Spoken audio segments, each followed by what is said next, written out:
నమస్తే తెలుగోడా, ఆదాబ్ హైదరాబాదీ.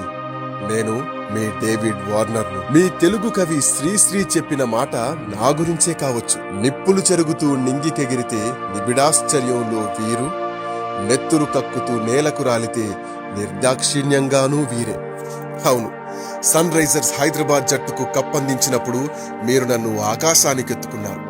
ఉప్పల్ స్టేడియంలో సిక్సర్ల మోత మోగిస్తే మీరు స్టాండ్స్ నుంచి కొడితే కొట్టాలిరా, సిక్స్ కొట్టాలి అని కేరింతలు కొట్టారు. నేను బౌండరీలు కొడితే బౌండరీలు దాటే వయస్సు మాది అని డాన్సులు వేశారు.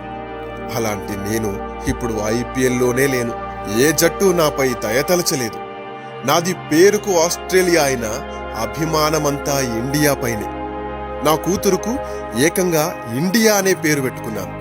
చూడండి, ఈ దేశం అంటే నాకెంత అభిమానమో.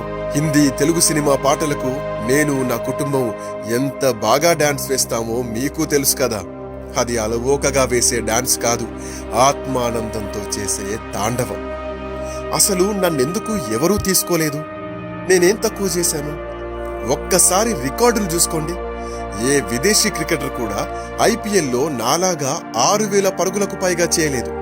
గొప్పగా చెప్పుకునే Chris Gayle, McCullum, de Villiers, du Plessis, Maxwell కూడా నా తరువాతే ఉన్నారు. 3 సార్లు ఎక్కువ పరుగులు చేసినందుకు నాకు ఆరెంజ్ క్యాప్ ఇచ్చారు. ఈ దునియాలో ఎవ్వరికీ సాధ్యం కాని విధంగా ఐపీఎల్లో నేను 62 హాఫ్ సెంచరీలు బాదాను. ఇన్ని రికార్డులున్నా నన్నెందుకు ఎవరూ ఆదరించలేదు? కారణం ఒక్కటే, ఇక్కడ క్రికెట్ ఒక్కటే ఆడొస్తే చాలదు, ఇంకా చాలా నాటకాలు ఆడాలి. అవి నాకు రావు. నన్ను మొరటోడు అని నిందించారు, ఆవేశపరుడు అని ముద్ర వేశారు, థగ్గీష్ అని దారుణంగా హేళన చేసిన వారు ఉన్నారు.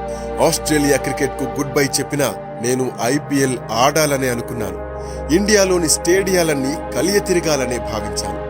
ముఖ్యంగా నా ఉప్పల్ స్టేడియంలో మీ అందరి ముందు మెరవాలని తప్పించాను. కానీ యుద్ధ భూమిని వదిలి వెళ్తున్నాను. తప్పట్లేదు. మీకు దూరమైనందుకు కన్నీళ్లు ఆగడం లేదు.